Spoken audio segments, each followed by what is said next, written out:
बिस्मिल्लाहिर्रहमानिर्रहीम। अस्सलाम वालेकुम नाजरीन, आज मैं आपके लिए एक सच्ची और खौफनाक कहानी लेकर आई हूँ।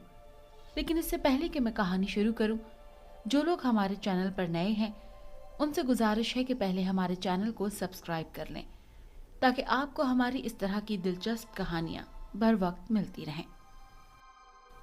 द न्यूज़ की इस खबर ने सारे शहर में खलबली मचा दी थी। यूं खबर भी कुछ कम हैरत अंगेज न थी। द न्यूज़ के दरवाजे पर इस वक्त खासी भीड़ थी। लोग एक ही बात पूछ रहे थे, क्या ये खबर सही है? जी हाँ, ये खबर सही है। बेचारा एडिटर इस जुमले को दोहराता दोहराता आजिज आ गया था। बार बार फोन की घंटी बज रही थी। फोन करने वाले सिर्फ एक ही बात पूछ रहे थे, क्या ये खबर सही है? जी हाँ, ये खबर सही है। एडिटर अब झुंझुलाकर जवाब दे रहा था। लोग बार बार इसलिए पूछ रहे थे कि उनको इस खबर पर यकीन नहीं आ रहा था। वो इसको अखबारी अशात बढ़ाने का एक हथकंडा समझ रहे थे और एडिटर इसलिए झुंझला रहा था कि लोगों को उसकी छापी हुई खबर पर यकीन क्यों नहीं आ रहा, जबकि उसने पूरी तस्दीक करके खबर छापी थी। खबर शहर के जामे मस्जिद के इमाम जनाब शेख अब्दुल अजीम से मुताल्लिक थी। शेख अब्दुल अजीम, जिनकी उम्र 60 साल से किसी तरह भी कम न थी, लेकिन इसके बावजूद उनके बदन में तवानाई थी। वो अब भी सीना तान कर चलते थे। ये और बात है कि आजिज़ी से उनकी गर्दन झुकी रहती थी। रंग गोरा, गालों पर हल्की हल्की सुर्खी भरा हुआ चेहरे पर दो बड़ी बड़ी जागती आंखें जिन्हें अब तक शीशों की जरूरत नहीं पड़ी थी, सफेद बालों वाली खूबसूरत दाढ़ी। वो बेहद नेक आदमी थे और अपनी पुरखुलूस तबीयत के लिए बहुत मशहूर थे। कल रात वो छत पर सो रहे थे। करीब ही उनकी बीवी का पलंग था कि ठीक 12 बजे छत पर एक हंडोला उतरा। उसमें एक खूबसूरत परी बैठी हुई थी। उस परी ने अपने साथ लाए हुए गुलामों को इशारा किया।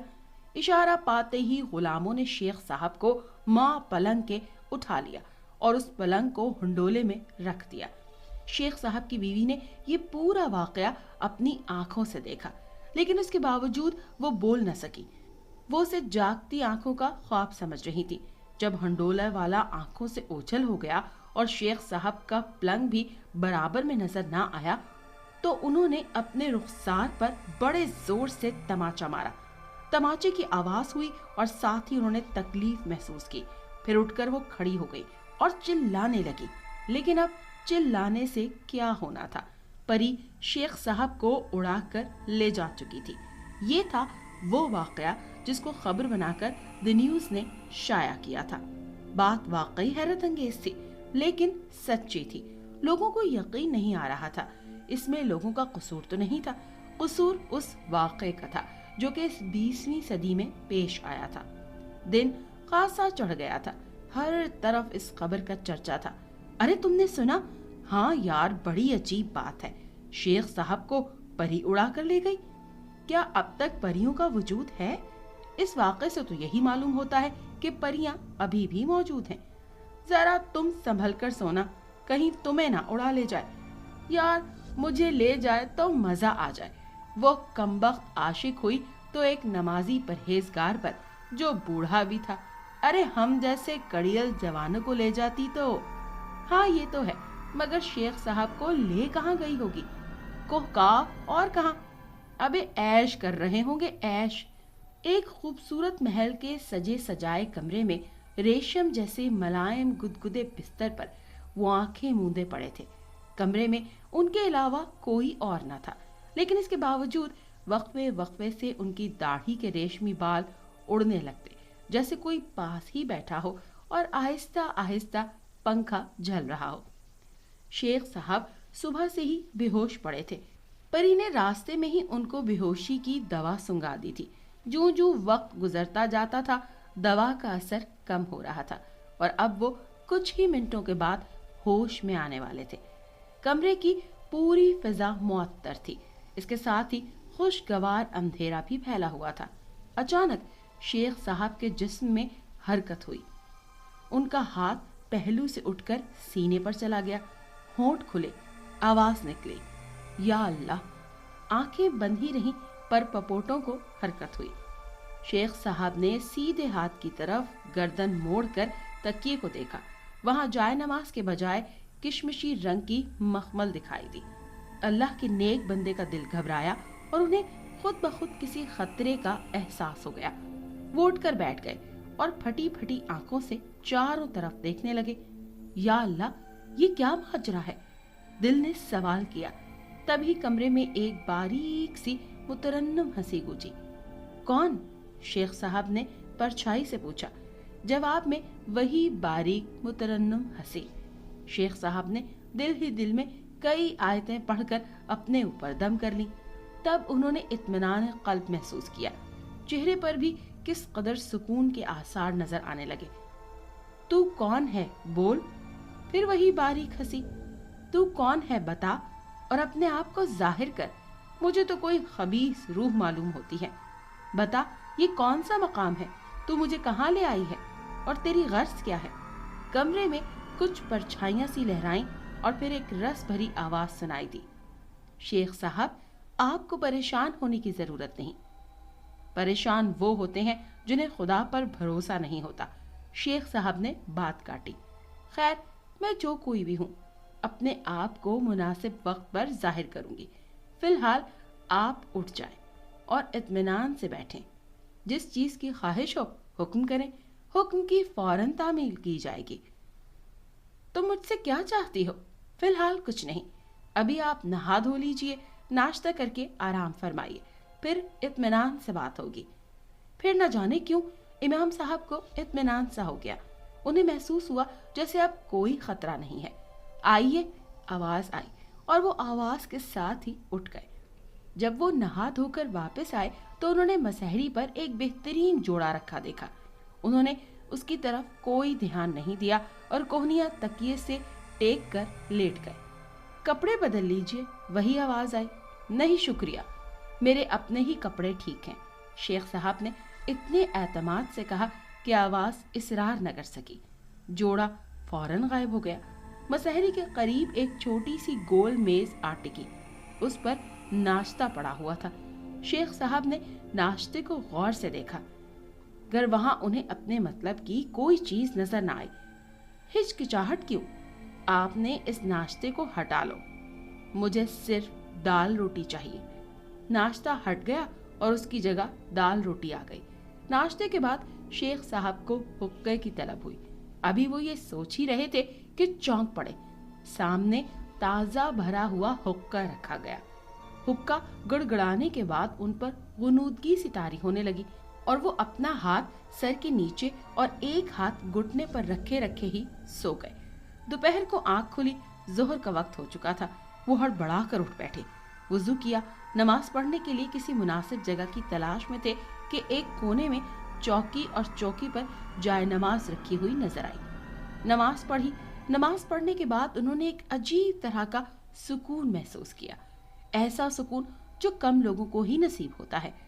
نماز پڑھ کر وہ کمرے میں ٹہلنے لگے. تبھی کمرے کا دروازہ کھلا. اس دروازے میں سے انہیں پھولوں سے لدا ہوا ایک خوبصورت باغ نظر آیا. وہ اس باغ کی طرف لپکے. تھوڑی ہی دیر میں ٹہلتے ٹہلتے ہی ان پر غنودگی طاری ہونے لگی اور وہ وہیں گدگدے فرش پر لیٹ گئے. لیٹتے ہی سو گئے. مغرب کے وقت آنکھ کھلی. نماز پڑھنے کے بعد کھانا ملا. حقہ پیا اور پھر سوچنے لگے کہ آج مجھے اتنی نیند کیوں آ رہی ہے. اور یہ سوچتے سوچتے ان کی آنکھوں پر خواب کے دبیز پردے پڑ گئے. عشاء کی نماز پڑھنے کے بعد وہ بیٹھے ہی تھے کہ کمرے میں تیز روشنی پھیل گئی. یہ روشنی کہاں سے آ رہی تھی اور کیسی تھی انہیں کچھ معلوم نہ تھا. پھر آہستہ آہستہ روشنی کم ہونے لگی.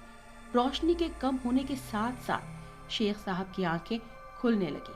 اس وقت کمرے میں بڑی مدھم سی روشنی تھی جیسے 6-7 شمع جل رہی ہوں. پھر کمرے کا ایک دروازہ کھلا اور اس میں رنگین لباس لہرایا. شیخ صاحب کی آنکھیں ذرا اور کھل گئیں. کمرے میں داخل ہونے والی ایک نوجوان رسیلی لڑکی تھی جس کے باریک لباس سے اس کا جسم پھٹا پڑ رہا تھا. شیخ صاحب نے اسے دیکھتے ہی کہا لا حول ولا قوت. وہ بڑے کافرانہ انداز میں مسکرائی اور رقص کے انداز میں ہاتھ اٹھا کر ہوش ربا انگڑائی لی. شیخ صاحب تاب نہ لا سکے. انہوں نے मुंह फेर लिया और जल्दी जल्दी आयतें पढ़ने लगे। ओह, आपने तो मुंह ही फेर लिया। आपने तो मुझे देखने की ख्वाहिश जाहिर की थी। लीजिए, मैं खुद को जाहिर कर रही हूँ। मुझे जी भर कर देख लीजिए। मेरा नाम गुलबानो है। मैं एक परी हूँ और आपकी कनीज। इस वक्त आप मेरे ही महल में हैं। ये महल कोहकाफ की सबसे बुलंद चोटी पर आबाद है। मेरा ख्याल है कि मैंने सुबह पूछे जाने वाले हर सवाल का जवाब दे दिया है। तुम एक गैर मर्द के सामने इतने बारीक लिबास में खड़ी हो, तुम्हें शर्म नहीं आती? जवाब में वही मुतरन्नम हंसी गूंजी। और ऊपर से हंस रही हो, बेहया कहीं की। शेख साहब, नाराज ना हो, मेरी तरफ देखिए, मैंने लिबास बदल लिया है।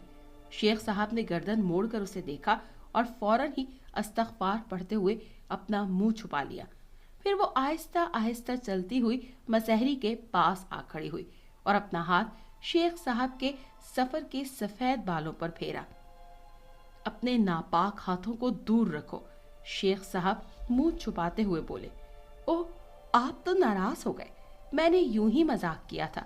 आप मेरी तरफ देखिए, मैंने कितनी मोटी चादर लपेट रखी है। देखिए, देखिए ना। ओ खबीस औरत, अपनी गर्ज बता।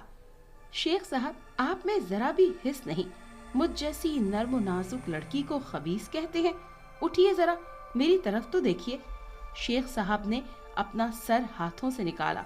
वो वाकई एक मोटी चादर ओढ़े खड़ी थी, जिससे उसका पूरा जिस्म ढका हुआ था, सिर्फ चेहरा दिखाई दे रहा था। वो मुस्कुराई। बोल, उनकी आंखों में सुर्खी घुलने लगी। उठकर मेरे पास तो आइए। वो तेजी से उठे। बोल, तेरी गर्ज क्या है? गुलबानो मुस्कुराई, अपने होठों को सुकेड़ कर दायरा बनाया और बड़े प्यार से बोली, इन्हें चूम लीजिए। शेख साहब सर से पांव तक लरस गए, आंखों में खून उतर आया। उनका हाथ खुद ब खुद उठा, हवा में लहराया और इतनी जोर से गुलबानो के गालों पर पड़ा कि वो उलट गई। गुलबानो चोट खाकर मुस्कुराई। उसके गालों पर खून की 5 लकीरें बराबर बह रही थी। शेख साहब, कल से आपका खाना बंद, उस वक्त तक के लिए जब तक आप मेरी ये मामूली सी ख्वाहिश पूरी नहीं करेंगे। लानत है तुझ पर और तेरी मामूली सी ख्वाहिश पर। दूर हो जा मेरी नजरों से। शेख साहब कड़के। और फिर वाकई अगले दिन से ना सिर्फ उसने खाना पीना बंद कर दिया, बल्कि हुक्का भी बंद कर दिया। 2 दिन शेख साहब ने बखैर और खूबी काट दिए। तीसरे दिन से उनकी हालत गैर होने लगी। खाने की बात हो तो आदमी किसी हद तक बर्दाश्त करे, लेकिन प्यास किस तरह कोई बर्दाश्त कर ले? और फिर ऊपर से हुक्के की तलब। जब चौथा दिन लगा तो शेख साहब ने महसूस किया कि अब वो ज्यादा दिन जिंदा न रह सकेंगे। पेट पीठ से जा लगा था, रंग जर्द हो चुका था, आंखों के गिर्द स्याह हल्के पड़ गए थे, उनकी चमक मांद पड़ गई थी, भरा भरा चेहरा सूख गया था, होंठ भी बिल्कुल खुश्क हो चुके थे। वो बेजान सी मसहरी पर पड़े थे। इन 4 दिनों में गुलबानो कई बार उनके पास आई थी, लेकिन उन्होंने हर बार उस पर लानत भेजकर उसे मायूस लौटा दिया था। वो इतने कमजोर हो गए थे कि अपना हाथ पहलू से उठाकर सीने पर न रख सकते थे। आंतें खाने के लिए फरियाद कर रही थी और होंठ पानी के लिए तरस रहे थे, लेकिन वहां खाना था और न पानी। हाँ, उनके सामने गुलबानो जरूर खड़ी थी, जो आहिस्ता आहिस्ता सिरहाने की तरफ बढ़ रही थी। शेख साहब ने आहट सुनकर बड़ी मुश्किल से आंखें खोली। गुलबानो मुस्कुराई। शेख साहब उसकी तरफ देखते रहे। पता नहीं किस आलम में गुलबानो आहिस्ता आहिस्ता उन पर झुकने लगी।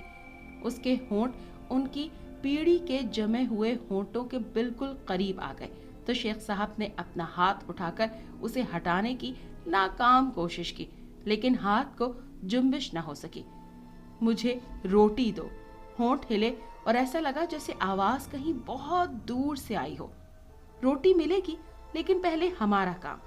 गुलबानो मुस्कुराई और अपने होंठों को पीढ़ी के जमे हुए होंठों पर रख दिया। शेख साहब को मजबूरन उसके होंठों को बोसा देना पड़ा और तभी गरजदार कहकहा सुनाई दिया। इस कहकहे की आवाज से पूरा महल लरस गया। शेख साहब के सामने गुलबानो के बजाय ایک خبیث صورت آدمی کھڑا تھا۔ گلبانو پتہ نہیں کہاں غائب ہو گئی تھی۔ تم کون ہو؟ شیخ صاحب نے نحیف آواز میں کہا۔ میں شیطان الشیاطین ہوں۔ کون؟ ابلیس؟ ہاں میں ابلیس ہوں۔ لا حول ولا قوت، میرا تجربہ کامیاب ہوا۔ ابلیس نے زوردار قہقہا لگایا اور غائب ہو گیا۔ شیخ صاحب بے ہوشی میں ڈوب گئے۔ رانی پور سے 10 میل دور مشرق کی طرف آج بھی یہ محل جوں کا توں کھڑا ہے، جس میں شیطان نے اپنا تجربہ کیا تھا۔ اس کے اندر ہر چیز ویسے ہی رکھی ہوئی ہے۔ یوں لگتا ہے جیسے کوئی ابھی اس محل کو چھوڑ کر گیا ہو۔ لوگ اسے شیطانی محل کے نام سے یاد کرتے ہیں۔ کیا آپ رانی پور گئے ہیں؟ کیا آپ نے رانی پور میں شیطانی محل دیکھا ہے؟ اگر آپ کو یہ کہانی اچھی لگی ہے تو اسے لائک کیجیے اور ہمارے چینل کو سبسکرائب کیجیے۔ اور ہاں، اگر آپ کی کسی دوست، رشتہ دار یا بہن کے ساتھ خدا نخواستہ اس طرح کا کوئی بھی واقعہ پیش آیا ہے تو ہمیں کمنٹ سیکشن میں اس کے بارے میں ضرور بتائیے۔